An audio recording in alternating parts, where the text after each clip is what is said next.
আমরা জানি পানিতে ডুবে মারা গেলে শহীদি মর্যাদা পায়। সম্প্রতি এক কৃষক 500 টাকা বাজি ধরে 100 ডুব দিতে গিয়ে মারা যান। এ ধরনের মৃত্যু কি শহীদি মৃত্যু হিসেবে গণ্য হবে? মোটেই না ভাই, শহীদি মৃত্যু এত সহজ না। 50 টাকার লোভে কোনো ভাই যদি 100টা ডুব দিতে গিয়ে মারা যান, আল্লাহ তাআলা মাফ করুন। এটা নেহায়েতই তার বিভ্রান্তি এবং ভুল পদক্ষেপ। আল্লাহ তাআলা তার এই বান্দাকে মাফ করে দিন, আমরা দোয়া করি। তার শোক সন্তপ্ত পরিবারকে আল্লাহ তাআলা সান্ত্বনা নসিব করুন। আমাদের জীবনে অনেকে এই ধরনের হেয়ালিপনা, অনেকে এই ধরনের পাগলামো করি। এই পাগলামো করার কোনো সুযোগ নাই। ইমানদারের জীবনের মূল্য অনেক বেশি। কারণ ইমানদারের জীবনের মূল্য কি? জীবনের প্রাইস কি? জান্নাত। ইমানদারের জীবনের মূল্য কি? জান্নাত। মানে জান্নাতের মতো সবচেয়ে ছোট জান্নাত যে জান্নাতি পাবে, সেও এই পৃথিবীর কমপক্ষে 10 গুণ বড় জান্নাত পাবে। এত বিশাল জান্নাত, এত মূল্যবান নেয়ামত যে জীবনের বিনিময়ে পাওয়া যাবে, সেই জীবন 50 টাকা বিক্রি করার জিনিস না। সে জীবন সামান্য একটু বাজি ধরে আমি ধ্বংস করার জিনিস না। সে জীবন কিভাবে বিলীন করতে হয়, সে জীবন কিভাবে উৎসর্গ করতে হয়, এটা শহীদ শরীফ ওসমান হাদিরা দেখিয়ে গেছেন।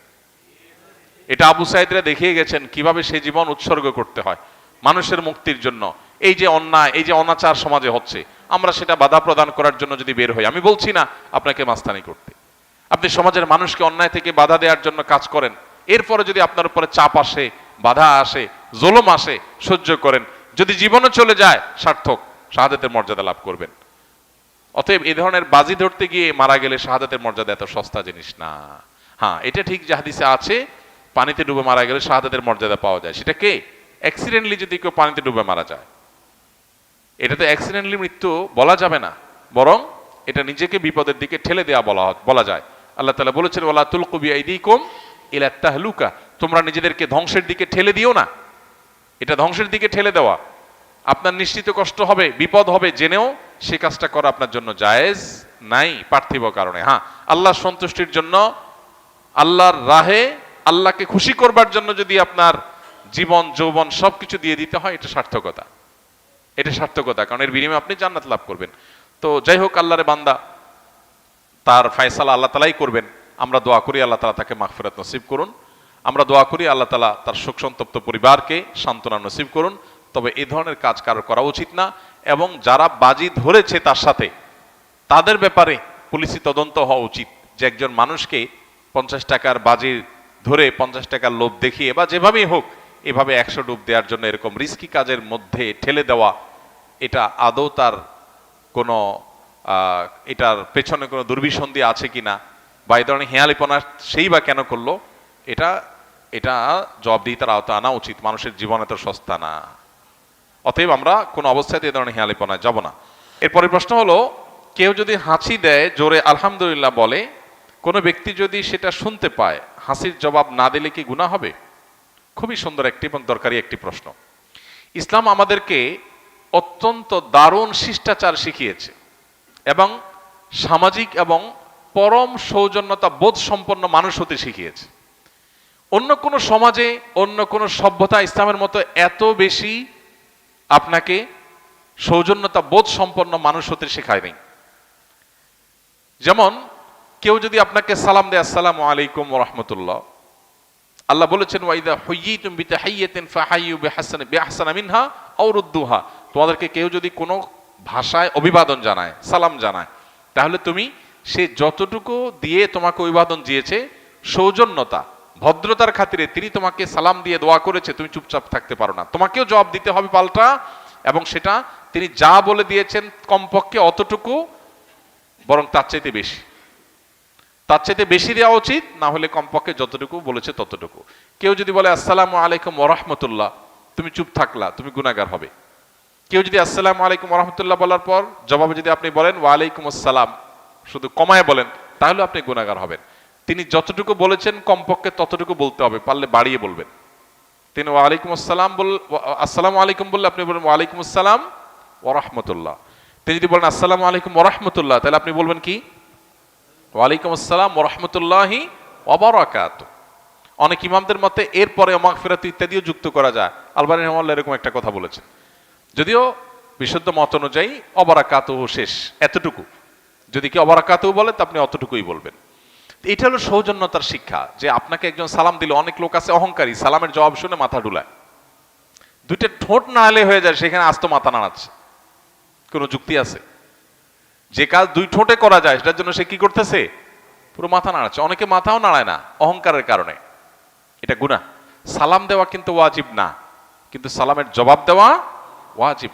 এবং জবাব মনে মনে দিলে হবে না, শুনায় দিতে হবে, কারণ শুনায় না দিলে লোকটা মনে কষ্ট পাবে। শুনায় না দিলে লোকটা মনে করবে আমি সালাম দিলাম, আমাকে ইগনোর করলো। তো আপনাকে এই সৌজন্যতা ইসলাম শিখিয়েছে। ঠিক একইভাবে কেউ যদি হাঁচি দেয়, এখন বিজ্ঞান গবেষণা করে বের করেছে, বহু বৈজ্ঞানিক গবেষণা আপনার অনলাইনে খুঁজলে পাবো, যে মানুষ যে হাঁচি দেয়, এই হাঁচিটা মানুষের স্বাস্থ্যের জন্য ভালো। হ্যাঁ, অনবরত ঠান্ডার কারণে হাঁচি, সেটা তো অসুস্থতা, কিন্তু স্বাভাবিক যে হাঁচি, মাঝে মধ্যে হাঁচি হওয়া, এটা মানুষের স্বাস্থ্যের জন্য ভালো। হাঁচির ফলে মানুষের শরীর নির্ভার হয়ে যায়, নানান দিক থেকে মানুষের উপকারিতার পেছনে আছে, বিভিন্ন বৈজ্ঞানিক গবেষণা আছে, অনলাইনে বহু আর্টিকেল খুঁজে পাবেন। এই হাঁচি যে মানুষের জন্য ভালো এবং উপকারী একটা বিষয়, এই জিনিসটা তো আমরা জানতাম না। নবী সাল্লাল্লাহু আলাইহি সাল্লামের একটা হাদিস আছে, ফাইন্না শাইতানা ইয়াবিতু ফি খাইশুমি আহাদিকুম, মানুষের নাকের যে বাঁশি উপরের অংশ, এখানে শয়তান বসবাস করে, লুকায়ে থাকে, মানুষের শরীরকে প্রভাবিত করে, তাকে খারাপ দিকে ডাইভার্ট করে। তো হাঁচির পর মানুষ শারীরিকভাবে যেমন সুবিধা পায়, স্পিরিচুয়ালি মানুষ উপকার হয়। এই জন্য সে আল্লাহর কাছে শুকরিয়া জানিয়ে বলবে আলহামদুলিল্লাহ। হাঁচি আসলে কি বলবে? আলহামদুলিল্লাহ, আল্লাহর প্রশংসা করবে, কারণ এটা তার জন্য পজিটিভ, ভালো একটা জিনিস হয়েছে। যখন কেউ হাঁচি আসার কারণে আলহামদুলিল্লাহ বলল, তখন যিনি হাঁচি শুনতে পেয়েছেন বা হাঁচির দাতার আলহামদুলিল্লাহ শুনতে পেয়েছেন, তার উপরে আবশ্যক হয়ে যায় জবাব দেওয়া। এই যে সৌজন্যতার শিক্ষা। হ্যাঁ, হাঁচি যখন আসবে, হাঁচির ফলে নাক থেকে অনেক সময় ময়লা বের হয়, পানি বের হয়, গন্ধ ছড়াতে পারে, আশপাশে মানুষের কষ্ট হতে পারে। সেজন্য আমাদের হাঁচি বিভিন্ন উপায়ে আমরা সেটা যাতে অন্য পরিবেশকে নষ্ট না করে, অন্য মানুষকে নষ্ট না করে, সেজন্য আমরা হাতে, নিজের কাপড়ে, অন্য কিছুতে টিস্যু বা কিছু দিয়ে আমরা হাঁচি দেবো। সেটা তো অবশ্যই পার্ট অফ সৌজন্যতা, সেটা আমরা করবোই। হাদিস নবী সাল্লাল্লাহু আলাইহি ওয়াসাল্লাম শিক্ষা দিয়েছেন, আলহামদুলিল্লাহ যদি কেউ বলে হাঁচি দেওয়ার পর, আপনি যদি শুনতে পান তার আলহামদুলিল্লাহ, তাহলে আপনার উপরে আবশ্যক, আপনি কি করবেন? তাকে বলবেন পাল্টা ইয়ারহামুকাল্লাহ। কেউ যদি হাসি দিয়ে আলহামদুলিল্লাহ বলে, আমরা কি বলবো তাকে? ইয়ারহামুকাল্লাহ, মানে আল্লাহ তোমার প্রতি রহম করুক। ওই ব্যক্তির আবার কর্তব্য হলো যে সে যে আমার হাসির জবাব শুনে আমাকে দোয়া দিল, আল্লাহ তোমার প্রতি রহম করুক বললো, তাহলে আমিও তার প্রতি দোয়া নিবেদন করব। তখন তার জন্য কর্তব্য হয়, তার জন্য অর্থাৎ যে হাসির জবাব শুনে ইয়ারহামুকাল্লাহ বললো, তাকে একটা দোয়া দেওয়া। কি সেটা? ইয়াহদিকুমুল্লাহ ওয়া ইউসলিহ বালাকুম। বাস, এতটুকু এন্ডিং, এরপর আর পাল্টাপাল্টি নাই, তাহলে তো সারাদিন দিতে থাকতে হবে। তাহলে আলহামদুলিল্লাহ বললে হাসি দেওয়ার পর জবাবে কি বলতে হবে? ইয়ারহামুকাল্লাহ। ইয়ারহামুকাল্লাহ শোনার পর যিনি হাসি দিয়েছেন তার আবার জবাবে কি বলতে হবে? প্রত্যুত্তরে কি বলতে হবে?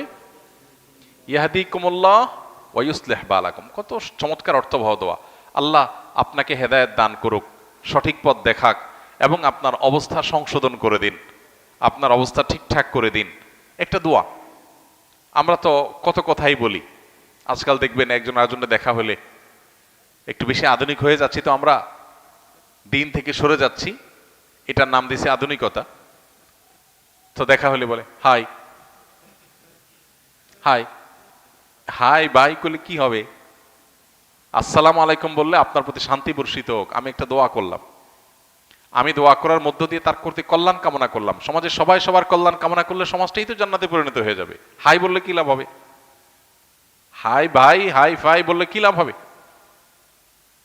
তো ইসলাম আমাদেরকে যে শিষ্টাচার শিখিয়েছে, এর চেয়ে যৌক্তিক কোনো শিষ্টাচার নাই। এই জন্য হাঁচির জবাব শুনে আমরা ইয়ারহামুকাল্লাহ বলবো, এটা অনেকে জানি না, এটা আমাদেরকে করতে হবে, এটা কিন্তু আবশ্যক। এটা মিন হাক্কিল মুসলিম, কোন মুসলিমের প্রতি আপনার কর্তব্যের অংশ হলো হাসির জবাব শুনে তার জন্য দোয়া দেওয়া। তাহলে চেষ্টা করবো তো ইনশাল্লাহ। ছোট ছোট বাচ্চাদেরকে শিখাই দেবো আমরা, তারা এই রেসপন্স করা শিখবে, এই সৌজন্যতা শিখবে, এই ভদ্রতা শিখবে। যে একজন হাঁচি দিয়ে আলহামদুলিল্লাহ বলেছে আমি শুনেছি, তাকে বলবো ইয়ারহামুকাল্লাহ, শুনে বলতে হবে, মনে মনে না। আবার যিনি আলহামদুলিল্লাহ বলেছেন, হাসি দিয়েছেন, তিনি বলবেন ইয়াহদিকুমুল্লাহ ওয়া ইউসলিহ বালাকুম। এই একটা সুন্নাত আমাদের সমাজ থেকে হারিয়ে গেছে, আমরা অনেকে জানিও না। এটা বিস্তার করবো তো ইনশাল্লাহ এটা।